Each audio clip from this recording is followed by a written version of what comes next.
Cataluña era el baluarte del anarquismo. Aquí la revolución era más profunda, más radical. A finales de julio, los anarquistas armados que habían derrotado la rebelión militar dominaban la ciudad. Era el momento que los militares como Josep Costa habían estado esperando durante tantos años. Pero en aquellos momentos, cuando se produce el rompimiento,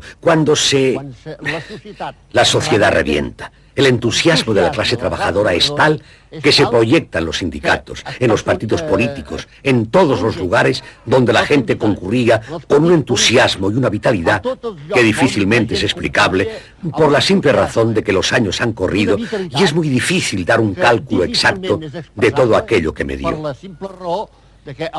Pero sí tengo que decir que entre nosotros, multitud de nosotros dijimos, ahora es la hora de acabar con todo lo que hasta ahora nos ha oprimido.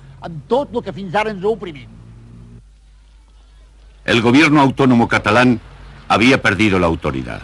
Las estructuras del poder se habían hundido.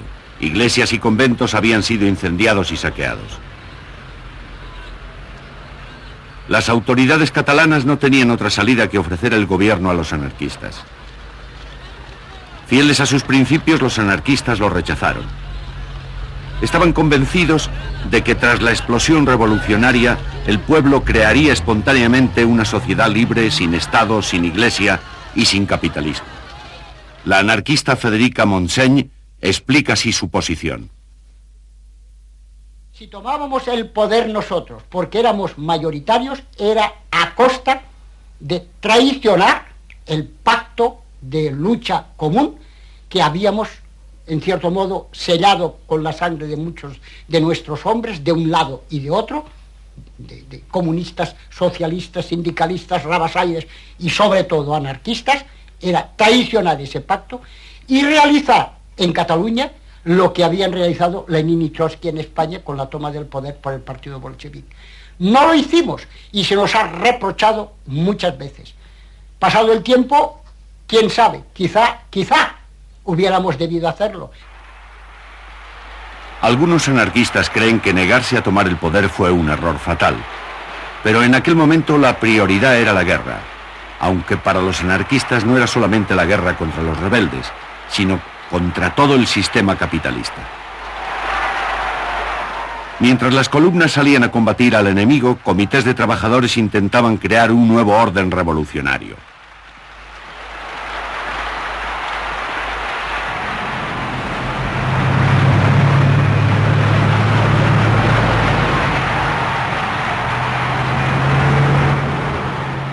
Habla Pons Prades. En aquella época, pues, las dificultades, estas primeras dificultades eran parecían que no podían superarse, insuperables. Pero ahora, con el tiempo, yo me he dado cuenta que la gente hizo un derroche de mucho sentido común. Se improvisó, sí, muy rigurosamente. Yo creo que el milagro ahí, porque es la palabra, aunque sea de raíz religiosa, para caracterizar mejor, es milagro. Y el milagro lo hizo el pueblo llano. La nueva sociedad revolucionaria empezó a funcionar a pesar del caos inicial. Gran parte de la economía catalana estaba en manos de los trabajadores. En Barcelona, comercios e industrias, los tranvías, hasta los cines y restaurantes habían quedado bajo el control de comités de trabajadores. Los sindicatos organizaban la distribución de provisiones. Camiones de los sindicatos iban a los pueblos para canjear todo tipo de productos por comida.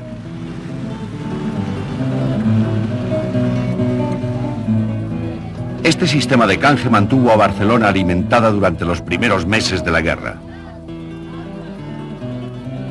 Para los anarquistas el dinero era la encarnación del mal y en algunos sitios quedó inmediatamente abolido. Las amas de casa iban a la compra con bonos del comité. Pero claro, los bonos, ¿qué representaban? Pues los bonos tuvieron que representar, me parece que era lo más justo entonces, representar las horas de producción. Las horas que un obrero pasaba a ser un mueble, o las horas que pasaba un campesino en recoger, pues en sembrar, en labrar, todo calculado en horas de producción. Y eso produjo muy buen efecto en los medios rurales, claro, poder querer equiparar, y en todas partes, claro, poder querer equiparar, igualar el trabajo. Con los vales se podía comprar pan. Incluso servían para comer en el Ritz.